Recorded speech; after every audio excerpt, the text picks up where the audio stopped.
अस्सलाम वालेकुम स्टूडेंट्स, आज हमारा लेक्चर नंबर 13 है और आज के हमारे ऑब्जेक्टिव्स ये हैं। सबसे पहले मैं स्टूडेंट्स के क्वेश्चन को एड्रेस करूँगा। जिन स्टूडेंट्स ने जो क्वेश्चंस पूछे हैं उनको मैं डिटेल से उसका आंसर करूँगा। उसके बाद फिर हमारा दूसरा ऑब्जेक्टिव ये है कि मैं मिड टर्म के पेपर का पैटर्न आपके साथ डिस्कस करूँगा कि आपने पेपर को किस तरीके से अटेम्प्ट करना है, टोटल मार्क्स कितने होंगे, क्वेश्चंस कितने होंगे और उसका पैटर्न क्या होगा। तो सबसे पहला ऑब्जेक्टिव ये है कि कुछ स्टूडेंट्स ने क्वेश्चन पूछे हैं तो मैं उन क्वेश्चन को सबसे पहले एड्रेस करूँगा। तो पहला क्वेश्चन ये है कि CFG में रूल्स कैसे डिफ़ाइन करने होते हैं। तो पहली बात तो ये है कि CFG जो हमारी है कॉन्टेक्स्ट फ्री ग्रामर जो है उसमें रूल्स पहले से ही डिफ़ाइन हुए होते हैं और फर्दर जो है वो हमने उसको इस्तेमाल करना होता है। इसकी मैं टिपिकल एग्ज़ाम्पल आपको ये दे सकता हूँ कि जैसे हम इंग्लिश लैंग्वेज को इस्तेमाल करते हैं कम्युनिकेशन के लिए, राइटिंग के लिए, इसी तरह हम उर्दू लैंग्वेज को हम इस्तेमाल करते हैं कम्युनिकेशन के लिए, राइटिंग के लिए, रीडिंग के लिए। तो ये ऐसी लैंग्वेजेस हैं कि जब ये लैंग्वेजेस बनी थी तो इनके रूल्स डिफ़ाइन किए गए थे कि जी ये सब्जेक्ट है, ये ऑब्जेक्ट है, ये वर्ब्स हैं, ये हमारे पास जो है ये रूल्स हैं।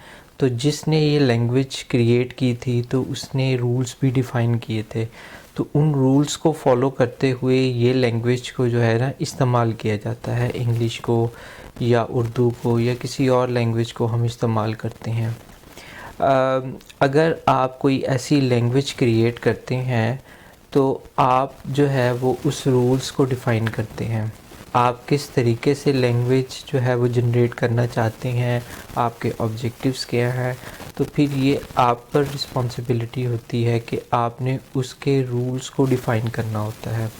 क्योंकि आपके जो ऑब्जेक्टिव्स होते हैं उस लैंग्वेज के बारे में कि आप उस लैंग्वेज के साथ क्या अचीव करना चाहते हैं। तो जब आप लैंग्वेज बनाते हैं तो उस लैंग्वेज में जो है रूल्स भी आप खुद ही डिफ़ाइन करते हैं। तो दूसरा क्वेश्चन ये है कि रिकर्सिव कॉल क्या होती है, इसकी समझ नहीं आई। और जब रूल्स डिफ़ाइन हो जाते हैं तो हमें कौन से टर्मिनल्स को हमने रिप्लेस करना होता है और हमें कैसे पता लगेगा कि ये रूल्स जो हैं वो हमने डिफ़ाइन करने हैं। तो हमारे पास ये दो क्वेश्चंस हैं जो कि इंटर रिलेट कर रहे हैं। वैसे तो मैंने अपने लेक्चर्स में इसको डिटेल से एड्रेस किया हुआ है, लेकिन दोबारा मैं आपको कर देता हूँ। दोनों जो क्वेश्चंस हैं वो नहायत ही आसान क्वेश्चन हैं। तो पहला है कि रिकर्सिव कॉल जो है वो क्या होती है और दूसरा ये कि हमें कैसे पता लगेगा कि कौन सी चीज़ को हमने रिप्लेस करना है।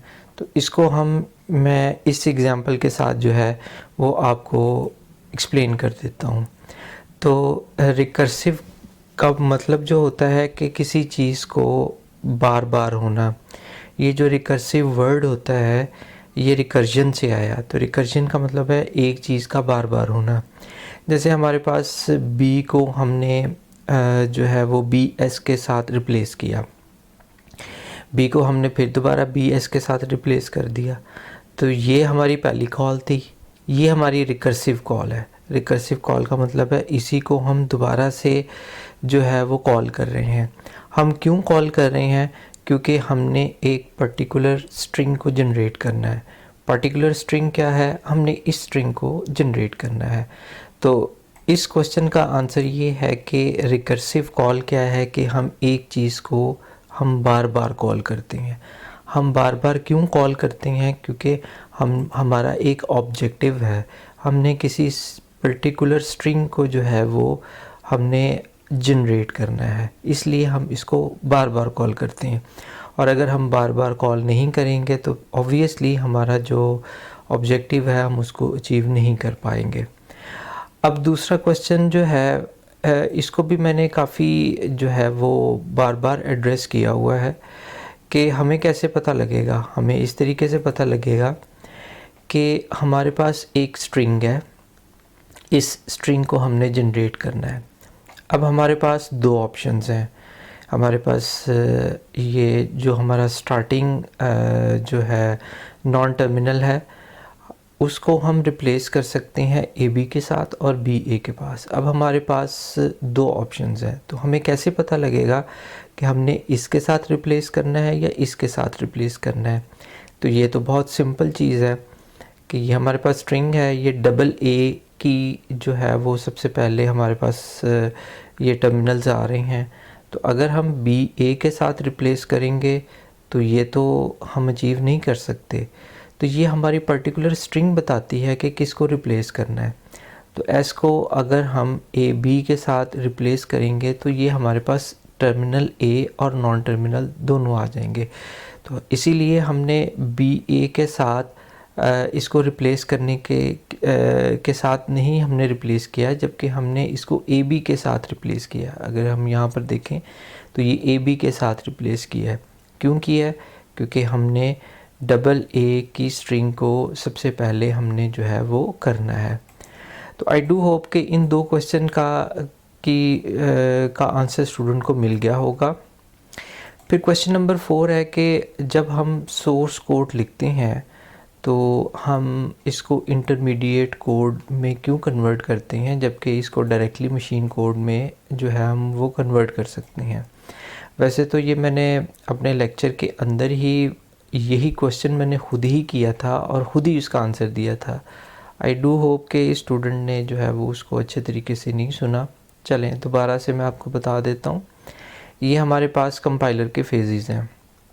जब हमारे पास सबसे पहले लेक्सिकल एनालाइज़र होता है, इसका एनालिसिस करते हैं, फिर सिंटेक्स एनालिसिस करते हैं, सिमेंटिक के बाद हम इंटरमीडिएट कोड को जनरेट कर देते हैं। हम इंटरमीडिएट कोड को क्यों जनरेट करते हैं? क्योंकि हमने कोड की ऑप्टिमाइजेशन करनी होती है। अब कोड की ऑप्टिमाइजेशन क्या होती है? Optimisation can be assumed as something that removes the unnecessary code lines. तो जब हम इस कोड को जनरेट करेंगे तो क्यों करेंगे? क्योंकि हमने अननेसेसरी लाइंस को हमने रिमूव करना होता है, उसका एक सीक्वेंस बनाना होता है ताकि इस प्रोग्राम को स्पीडली जो है वो हम एग्जीक्यूट कर सकें। और अगर हम इंटरमीडिएट कोड को जनरेट नहीं करते, डायरेक्टली मशीन कोड में कर देते हैं, तो हमारे लिए कोड को ऑप्टिमाइज़ करना जो है वो हमारे लिए पॉसिबल नहीं होगा। तो इसीलिए हम इंटरमीडिएट कोड में करते हैं ताकि हम जो है उसकी अननेसेसरी लाइंस हैं उसको जो है वो हम रिमूव कर दें, ताकि और उसको एक सीक्वेंस में ले आएँ ताकि इस प्रोग्राम को स्पीडली जो है वो एग्जीक्यूट किया जा सके। तो आई डू होप कि इस सवाल का आंसर स्टूडेंट को मिल गया होगा। क्वेश्चन नंबर 5 है, एम्बिग्विटी की समझ नहीं आई। तो ये तो बहुत आसान था। चलिए मैं आपको इसको एक्सप्लेन कर देता हूँ कि एम्बिग्विटी क्या होती है। एम्बिग्विटी का जो वर्ड है वो एम्बिगुअस से निकला है। तो एम्बिगुअस क्या होता है कि किसी चीज़ के बारे में शकूक रखना, शक रखना। तो हमारे पास जब एक ग्रामर आती है तो अगर हम उस ग्रामर में जो ये हमारे पास एक ग्रामर है उसमें ये प्रोटेक्शन रूल्स डिफ़ाइन हुए हैं, ये पहले से बताए हुए हैं। अब यहाँ पर जब हमारे पास इस तरह की लैंग्वेज हो जिससे हमारे दो ट्री जनरेट हो रहे हो, ये हमारे डेरिवेशन ट्री है, इसको हम पार्स ट्री भी बोलते हैं। तो अभी तक जो एम्बिगुअस ग्रामर से पहले जो हमने डेरिवेशन ट्री किए हैं तो वो तो एक ट्री जनरेट होता था। ये जैसे हमारे पास है जी, हमारे पास ये डेरिवेशन ट्री है, ये हम पहले भी कर चुके हुए हैं, ये हमारा डेरिवेशन ट्री है। तो अगर हम इसको देखें तो इन रूल्स को देखते हुए हम एक सिर्फ ट्री जनरेट कर सकते हैं। लेकिन अगर एक से ज़्यादा ट्री जनरेट होंगे तो ग्रामर एम्बिगुअस हो जाएगी। ग्रामर एम्बिगुअस क्यों हो जाएगी? क्योंकि कंपाइलर को पता नहीं लगेगा कि वो इस डेरिवेशन ट्री को फॉलो करे या इसको करे। अब ये दो ट्री क्यों बन रहे हैं? हमारे पास ये दो प्रोडक्शंस हैं, एक और ऑपरेटर के साथ है, एक मल्टीप्लाई ऑपरेटर के साथ है। तो अगर हम यहाँ पर देखें तो ये डेरिवेशन ट्री जो है वो हमारा इस मल्टीप्लिकेशन जो हमारे पास इस वक्त ऑपरेटर है उसके साथ ये जो है वो बना हुआ है। यहाँ से अगर हम स्टार्ट करें तो ये हमारी एक प्रोडक्शन है, ई को हमने ई मल्टीप्लाई बाय ई इसके साथ रिप्लेस कर दिया, तो इससे एक डेरिवेशन ट्री हमारा जनरेट हो गया। और दूसरा हमारा ये है कि हम ई और ई के साथ जो है वो डेरिवेशन ट्री को जो है वो ड्रॉ कर लेते हैं। तो इस तरीके से हमारे पास दो डेरिवेशन ट्री आ जाते हैं। तो जब हमारी ग्रामर से दो डेरिवेशन ट्री बन रहे हों तो वो लैंग्वेज जो होती है वो एम्बिगुअस लैंग्वेज हो जाती है। तो ये जो एम्बिगुअस लैंग्वेज होती है वो हमारे कंपाइलर के लिए जो है वो सूटेबल नहीं होती, क्योंकि कंपाइलर के पास दो ऑप्शंस होती हैं। अब कंपाइलर तो एक मशीन है, एक प्रोग्राम है, तो उसको समझ नहीं आएगी कि किस डेरिवेशन ट्री के थ्रू उसको कंपाइल करना है।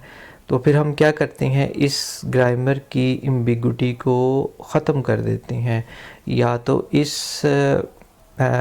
इस प्रोडक्शन को हम मॉडिफाई कर देंगे या इसको ख़त्म कर देंगे ताकि हमारा एक डेरिवेशन ट्री बन जाए, या इसको ख़त्म कर देंगे। जब हम एम्बिगुइटी ख़त्म कर देंगे तो हमारे पास एक पार्स ट्री या डेरिवेशन ट्री रह जाता है। तो कंपाइलर के पास एक ही ऑप्शन होती है कि वो उस डेरिवेशन ट्री को जो है वो फॉलो करे। आई डू होप कि इसकी स्टूडेंट को समझ आ गई होगी कि एक लैंग्वेज में एम्बिगुइटी क्या होती है। क्वेश्चन नंबर 6 है कि is it possible to generate more than one regular expressions of a language. Obviously अगर आप ये स्लाइड देखें जो मैंने आपको पहले दी हुई है, तो यहाँ पर हमारे पास है now consider another language L3 of odd lengths. हमारे पास A और B अल्फ़ाबेट हैं, उसके साथ हमने ऑड लेंथ की जो है वो हमने एक लैंग्वेज को क्रिएट करना है। तो इसके दो रेगुलर एक्सप्रेशंस बनते हैं, एक ये वाला रेगुलर एक्सप्रेशन बनता है और एक रेगुलर एक्सप्रेशन ये बनता है। अगर इन दोनों को अगर हम डिटेल से देखें, अगर हम इसको एक्सप्लेन करें तो यही लैंग्वेज बनेगी। तो यहाँ से साबित होता है कि एक ही लैंग्वेज के एक से ज़्यादा जो है वो रेगुलर एक्सप्रेशंस हो सकते हैं। तो स्टूडेंट्स, आई डू होप कि इन 6 क्वेश्चन से काफ़ी आपकी अंडरस्टैंडिंग हो गई होगी कि किस क्वेश्चन का क्या आंसर है। तो कोशिश करें कि जो मैंने लेक्चर्स आपके लिए रिकॉर्ड किए हैं तो उनको अगर आप एक से ज़्यादा दफ़ा अगर आप सुनेंगे तो आई डू होप कि ज़्यादातर क्वेश्चंस के आपको उसी के अंदर ही आंसर्स मिल जाएंगे। लेकिन अगर फिर भी अगर कोई क्वेश्चन आपको जो है कोई एम्बिगुइटी है तो आप CR को जो है अपना क्वेश्चन फॉरवर्ड कर सकते हैं। तो मैं कोशिश करें कि 5-6 क्वेश्चंस इकट्ठे हो जाएं तो उसकी फिर मैं वीडियो बना दूंगा। लेकिन अगर कोई एक क्वेश्चन है तो वो भी आप फॉरवर्ड कर दें, तो वो फिर मैं इंडिविजुअली स्टूडेंट को जो है उस क्वेश्चन का आंसर जो है वो सेंड कर दूंगा। अब आते हैं पेपर पैटर्न की तरफ। तो आपका मिड टर्म का पेपर जो होगा वो 30 मिनट्स का होगा और उसमें जो है 2 क्वेश्चंस होंगे और आपको 70 मिनट्स दिए जाएंगे। तो 70 मिनट्स का मतलब ये है कि आपको 1 घंटा और 10 मिनट्स दिए जाएंगे। तो MCQs जो होंगे वो चूँकि 15 मार्क्स के हैं, इसमें 15 MCQs होंगे। तो 15 MCQs अगर हम राउंड अबाउट लगाएं तो वो 20 मिनट्स जो है 20 मिनट्स में आसानी से जो है वो स्टूडेंट कर लेता है। अमूमन अगर आप एंट्री टेस्ट में भी देखें तो एक MCQs के लिए सिर्फ 1 मिनट एलोकेट किया जाता है। तो 15 मिनट्स में होने वाले MCQs के मैं आपको 20 मिनट्स जो है वो दे रहा हूँ। क्वेश्चन नंबर 2 होगा, आपको एक जो है इस तरीके से पर्टिकुलर स्ट्रिंग दी गई होगी कि ये एक कॉन्टेक्स्ट फ्री ग्रामर की इस स्ट्रिंग को जो है वो आपने जनरेट करना है। आपके पास ये प्रोडक्शन रूल्स होंगे वो जो कि गिवन होंगे, ये स्ट्रिंग भी गिवन होगी और ये रूल्स भी जो है वो गिवन होंगे। इन रूल्स की तरफ आप देखते हुए आपने 3 कॉलम्स बनाने होंगे, जैसे मैंने ये बनाए हुए हैं। अगर आप ये 3 कॉलम्स नहीं बनाएंगे तो इसका मतलब है कि आपके कंप्लीट 15 मार्क्स नहीं होंगे। तो अब आपके सामने ये है कि ये आपके पास मैंने एक रेक्टेंगल के अंदर और जो है वो मैंने एक जो हाईलाइट किया हुआ है कि एस को ए बी के साथ रिप्लेस किया है और ए को फिर मैंने टिक किया हुआ है कि मैंने इन दो नॉन टर्मिनल में से एक जो है वो नॉन टर्मिनल को चूज़ किया है, तो इसको मैंने रिप्लेस किया। इसी तरीके से आपने भी मेंशन करना होगा ताकि मुझे पता लग जाए कि आपने जो है वो किस तरीके से जो है वो ये किया है। और राइट साइड पे आपने बताना है कि किस नॉन टर्मिनल को आप किस नॉन टर्मिनल या टर्मिनल के साथ आप रिप्लेस कर रहे हैं। और राइट साइड पे फिर आपके पास जो है वो डेरिवेशन ट्री जो है वो इस तरीके से बना होना चाहिए। कोशिश करें कि आपका जो पेपर होगा उसमें आप लेड पेंसिल के थ्रू ये आप बनाएं, क्योंकि अगर ये आपको मिस्टेक हो भी जाती है इस ट्री को बनाते हुए तो आपके लिए ऑप्शन होगी कि आप उसको अरेज करके उसको सही कर दें। तो अगर कोई स्टूडेंट ये दो स्टेप नहीं करता और डायरेक्टली इस ट्री को जनरेट कर देता है तो वैसे तो वो सही होगा, लॉजिकली तो वो करेक्ट होगा, लेकिन उसने इन दो स्टेप्स को फॉलो नहीं किया। तो इन दो स्टेप्स को चूँकि उसने फॉलो नहीं किया तो उसके कंप्लीट 15 मार्क्स में से मार्क्स तो नहीं आएंगे। ऑब्वियसली जितना उसने किया है उतने मार्क्स उसको मिल जाएंगे। तो इस तरीके से ये 15 मार्क्स का क्वेश्चन है और अगर किसी स्टूडेंट को ये क्वेश्चन आता है तो वो मैक्सिमम 20 मिनट्स में ये क्वेश्चन जो है वो अटैम्प्ट कर सकता है। तो अगर वो मैक्सिमम 20 मिनट्स इसको देता है और 20 मिनट्स इसको देता है तो आपका पेपर आराम से 40 मिनट्स में जो है वो अटैम्प्ट हो जाएगा। बाकी मैंने आपको 30 मिनट्स दिए हैं कि आपने जो वो पेपर है वो उसी के ऊपर आपने जो है वो टिक करना है, उसको स्कैन करना है।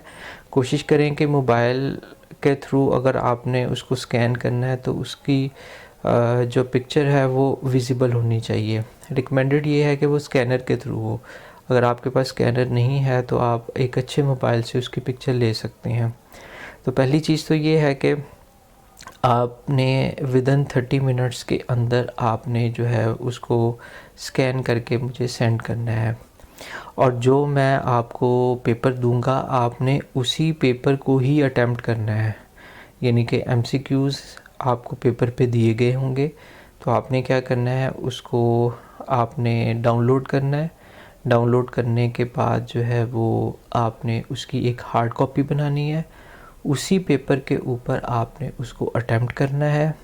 और मैंने सिर्फ आपको 2 पेजेस देने हैं। पहले पेज के ऊपर जो है वो आपके पास जो है वो MCQs होंगे और दूसरा पेज जो होगा उसके ऊपर आपने ये क्वेश्चन अटेम्प्ट करना होगा और उसी पेज की बैक साइड पे भी को भी आप इस्तेमाल कर सकते हैं। तो मैक्सिमम 3 पेजेस आपके जो है वो आप कर सकते हैं और उसको फिर आपने जब आप हार्ड कॉपी के ऊपर अटैम्प्ट कर लेंगे तो फिर आप उसको जो है वो स्कैन करके आपने ईमेल करना होगा। तो इंटरनेट की कनेक्टिविटी है ऑब्वियसली फिर ये आपका इशू होगा। कोशिश करें कि इंटरनेट की जो अवेलेबिलिटी है उसको आप इंश्योर करें। तो इस तरीके से आप इस पेपर को अटैम्प्ट करेंगे और चूँकि हर स्टूडेंट का कोशिश करूँगा कि हर स्टूडेंट का जो है वो पेपर डिफरेंट हो ताकि स्टूडेंट की एवेलुएशन हो सके। तो आई डू होप कि आपकी काफ़ी अंडरस्टैंडिंग हो गई होगी कि आपका मिड टर्म का पेपर किस तरीके का होगा, आपने उसको किस तरीके से अटेम्प्ट करना है, किस तरीके से सेंड करना है और आपके जो क्वेश्चन आंसर्स हैं मतलब क्वेश्चन आपने किए थे उनको भी मैंने डिटेल से जो है वो डिस्कस किया है। टेक केयर, अल्लाह हाफिज़।